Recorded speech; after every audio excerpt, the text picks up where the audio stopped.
They're struggling due to lost access to foreign markets, most notably China. One farmer says it's changing minds in the heartland about the leadership in Washington.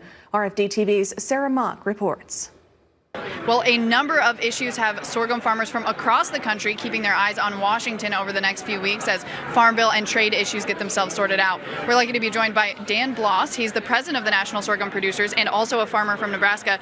Don, we saw a farm bill come out of the House Ag Committee last week. What did you think about that bill?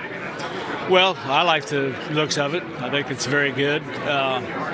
I'm seeing the agriculture side of things, obviously. I think they've done a very good job with it. I'd like to see it continue to proceed because it's going to be very important for us this year to get it approved and not have it stall out at the end of September and have to redo the old bill or anything. It'd be nice to have this bill done and on the way long before then. Absolutely. Now, of course, commodity programs and crop insurance are two kind of top priorities for farmers. Not a lot of new money in those programs, but when you look at what came in that bill, do you think it'll be enough to kind of address the issues that are going on for farmers right now? Well, I think so.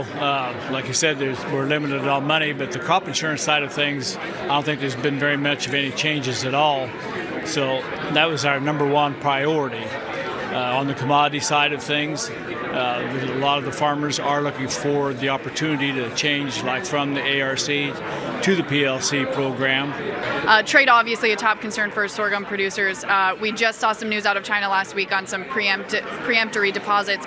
Could you just give us a little, maybe, what are folks on the ground, how do folks on the ground react to that kind of announcement? Well, it's pretty intimidating. It's kind of pulled the rug out from under the feet of sorghum producers. We've enjoyed trading with China. They've been buying a very good product. We've depended on their market. We enjoy dealing with the Chinese people. It's very useful. It's a very solid program that we've had.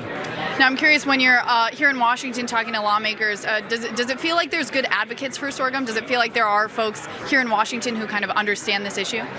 Oh, people in Washington understand it very well.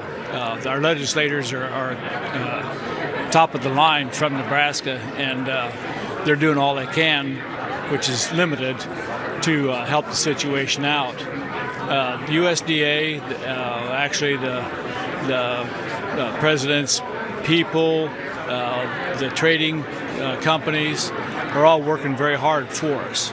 So they understand the situation and they're trying their best to do what they can.